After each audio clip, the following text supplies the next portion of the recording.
Kerala story 2ന്റെ trailer റിലീസായി. അങ്ങനെ ഒരു സ്റ്റോറി ഉണ്ടോ? കേരള സ്റ്റോറി എന്ന പേരും പറഞ്ഞിട്ട് ഇവർ ഈ പടച്ചു വിടുന്ന അപരാധം ഒരു 32,000 കണക്ക് പറഞ്ഞിട്ടാണ് ഒരു ഫസ്റ്റ് പാട്ട് ഇറക്കുന്നത്. ഇവിടെ എന്തോ വലിയ പ്രശ്നം നടക്കുവാണെന്ന് നാട്ടുകാരെ കാണിക്കാൻ നോക്കുള്ളതാണ് സംഘപരിവാറിന്റെ ആവശ്യം. BJPയുടെ സംസ്ഥാന സെക്രട്ടറി രാജീവ് ചന്ദ്രശേഖരൻ വന്നിരുന്നിട്ട് പറയണ്ടായി, ഇതൊരു ഇവിടെ നടക്കുന്ന കാര്യമാണ്.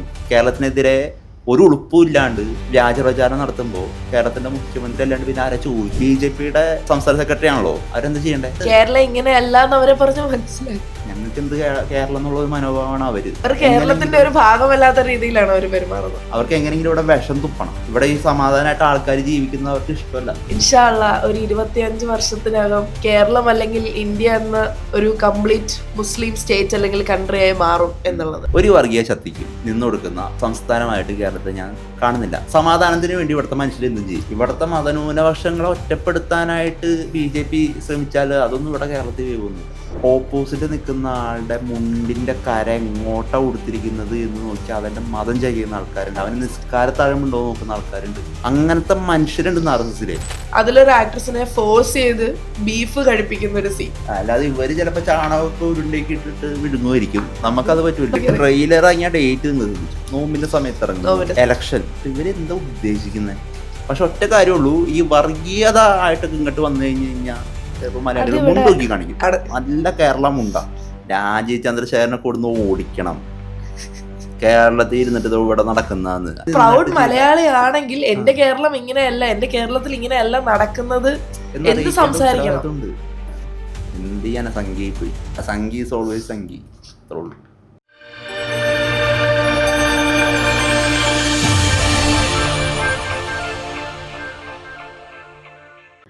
അപ്പം കേരള സ്റ്റോറി 2ന്റെ ട്രെയിലർ റിലീസായി. കണ്ടിരുന്നോ? ശരിക്കും നമുക്ക് അങ്ങനെ ഒരു സ്റ്റോറി ഉണ്ടോ? നമുക്ക് അങ്ങനെ ഒരു സ്റ്റോറി ഉണ്ടോ? നമുക്ക് എവിടുന്ന് അങ്ങനെ ഒരു സ്റ്റോറി ഉണ്ടോ? അല്ല, അങ്ങനെ ഒരു സ്റ്റോറി എന്ന് പറഞ്ഞു കഴിഞ്ഞാൽ ഒരു ഫസ്റ്റ് പാട്ട് ഇറക്കിയത് എങ്ങനെയാ? ഒരു 32,000 കണക്ക് പറഞ്ഞിട്ടാണ് ഒരു ഫസ്റ്റ് പാട്ട് ഇറക്കുന്നത്. അത് നിയമപരമായിട്ട് ചോദ്യം ചെയ്തപ്പോൾ 32 എന്നുള്ളത് 3 കേരളത്തിൻ്റെ ഒരു അവസ്ഥ എന്താ? ശരിക്കും കേരളത്തിൻ്റെ ഒരു അവസ്ഥ എന്ന് പറയുന്നത്, ഇവിടെ എല്ലാ മതത്തിലുള്ള ആളുകളും ഒരുപോലെ ജീവിക്കുന്ന, മതമില്ലാത്തവരും ഒരുപോലെ ജീവിക്കുന്ന ഒരു സ്ഥലമാണ് കേരളം. ഇവിടെ വാങ്കുവിളി കേട്ട് കഴിഞ്ഞാൽ എടാ നിസ്കരിച്ചോ എന്ന് ചോദിക്കുന്ന ഒരു ഹിന്ദു, മനസ്സിലായോ?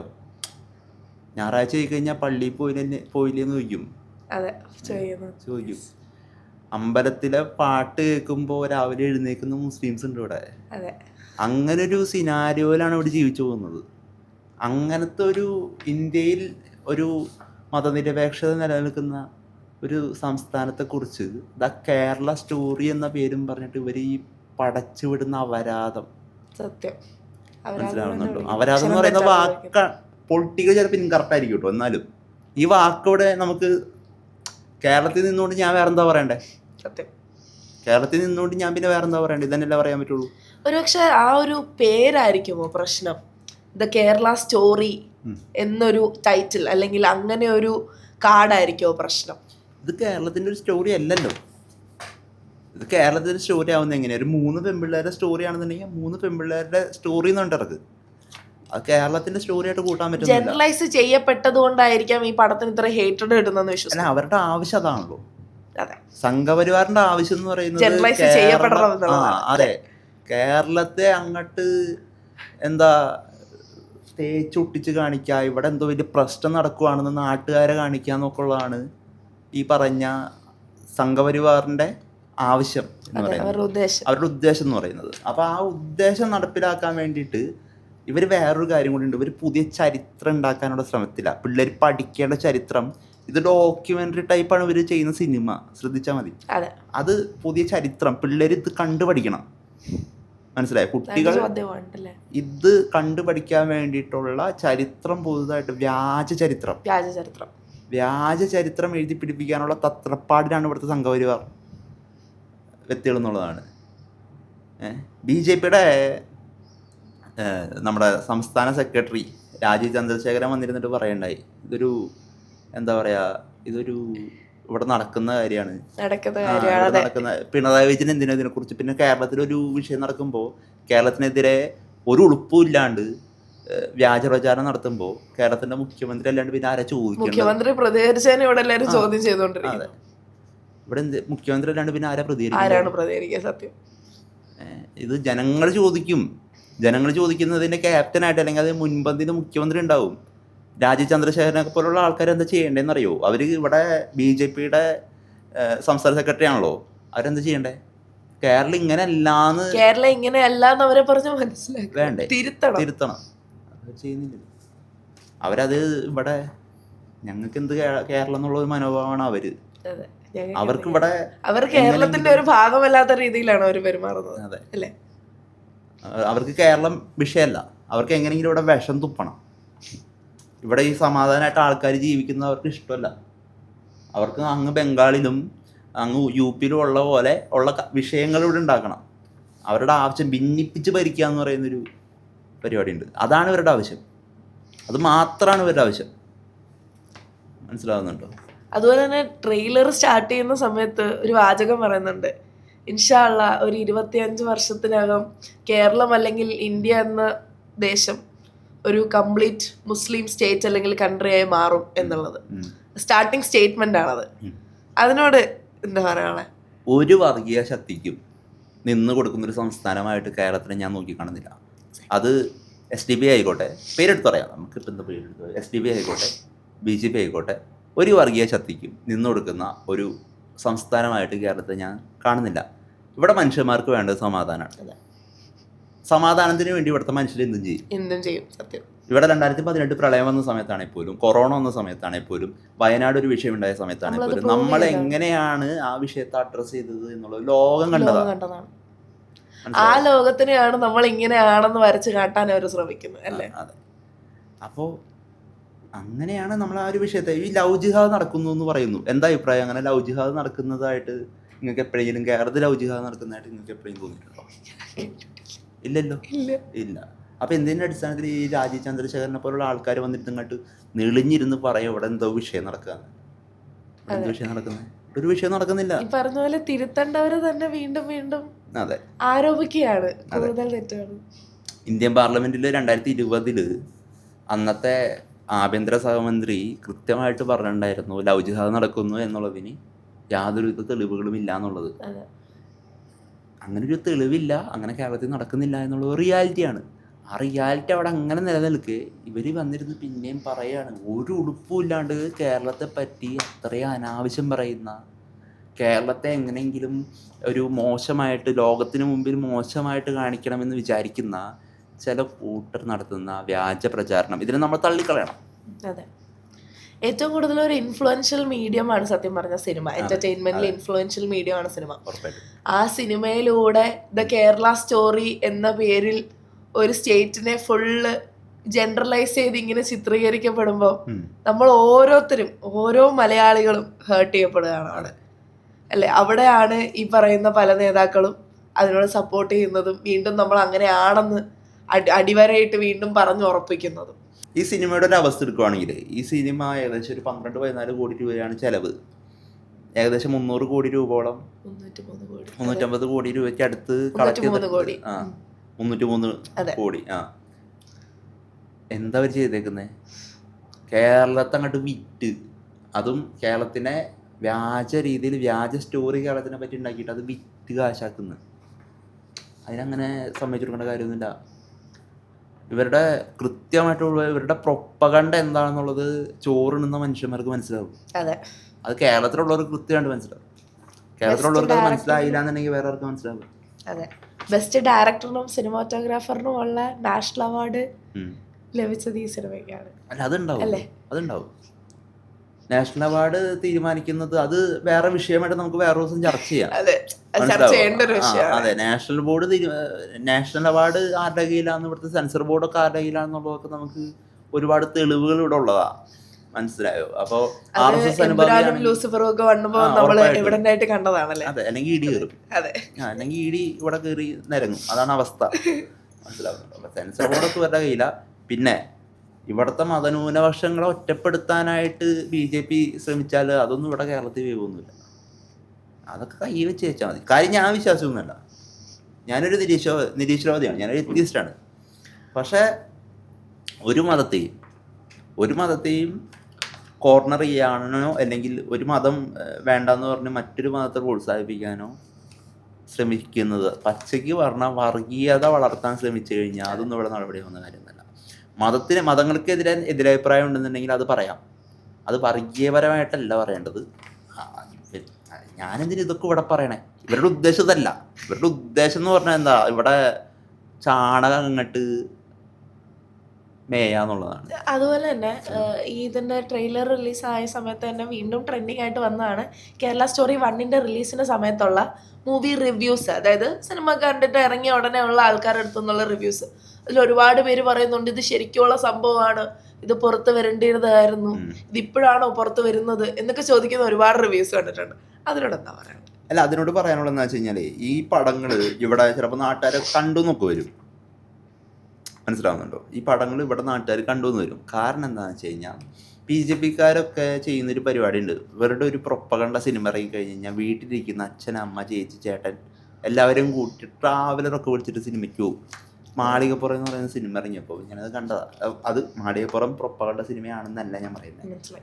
പക്ഷെ അതിനകത്തുണ്ടായ ഒരു സിനാരിയോ ഉണ്ട്. വീട്ടിലിരിക്കുന്നവരൊക്കെ വിളിച്ചും കണ്ടിട്ട് പോയി, എന്താ പറയുക, ട്രാവലറൊക്കെ വിളിച്ചുകൊണ്ട് പോയിട്ട് സിനിമ. ഈ പറഞ്ഞ കാര്യം ഈ കേരള സ്റ്റോറിയിലെ നായികയായിട്ടിരുന്ന സോ കോൾഡ് ശാലിനി ഉണ്ണികൃഷ്ണൻ, ആദാ ശർമ്മ, ആള് പറയണ്ടായി, ഭയങ്കര പ്രൗഡായിട്ടാണ് പറയുന്നത്. അതായത് എൻ്റെ സിനിമ അത്രയും ദൂരം നിന്ന് ഞാൻ അഭിനയിച്ച സിനിമ, യെസ് പുള്ളിക്കാരത്തി ആസ് എൻ ആക്ട്രസിൻ്റെ പെർസ്പെക്റ്റീവ് നോക്കുമ്പോൾ ഒബ്വിയസ്ലി പ്രൗഡ് ആവാമെന്നൊരു കാര്യമായിരിക്കാം. പക്ഷേ എൻ്റെ സിനിമ ഒരുപാട് ദൂരെ നിന്ന് ആൾക്കാർ ട്രെയിനും ബസ്സും ഒക്കെ പിടിച്ച് കാണാൻ വന്നിരുന്നു. അത് ഓവർവെൽഡ് ആയിട്ടുള്ള, സന്തോഷം കൊണ്ട് ഓവർവെൽഡ് ആയിട്ടുള്ള ഒരു ആക്ട്രസ് മീഡിയയുടെ മുമ്പിൽ കണ്ടിന്യൂസ്ലി അത് വീണ്ടും വീണ്ടും പറയുന്നുണ്ടായിരുന്നു. പക്ഷെ എനിക്ക് അറിഞ്ഞുകൂടാ പുള്ളിക്കാരത്തേക്ക് അതിൻ്റെ പിന്നിലെ അജണ്ട അറിയാമോ ഇല്ലയോ എന്നുള്ളത്. അല്ല, ഈ റിവ്യൂസ് വരാനുള്ള കാരണം എന്ന് പറയുന്നത്, റിവ്യൂസ് സിനിമ കണ്ട ആളുകൾ, RSS അനുഭാവികൾ ഇഷ്ടം പോലെ നമ്മുടെ ചുറ്റുമുണ്ടല്ലോ. അപ്പോൾ അവർ ഈ RSS അനുഭാവികളല്ല വിഷയം, മുസ്ലിം വിരുദ്ധരാണ് വിഷയം. അതായത് ഇസ്ലാം ഫോബിയ ഉള്ള മനുഷ്യരാണ്. മനസ്സിലായത്? അതായത് ഇവർക്ക് ഓപ്പോസിറ്റ് നിൽക്കുന്ന ആളുടെ മുണ്ടിൻ്റെ കര എങ്ങോട്ടാ കൊടുത്തിരിക്കുന്നത് എന്ന് നോക്കി അവൻ്റെ മതം ചെയ്യുന്ന ആൾക്കാരുണ്ട്, അവന് നിസ്കാരത്താഴമുണ്ടോ എന്ന് നോക്കുന്ന ആൾക്കാരുണ്ട്. അങ്ങനത്തെ മനുഷ്യരുണ്ട് RSSലെ. അങ്ങനത്തെ ആൾക്കാർ സിനിമ കാണാൻ വരും.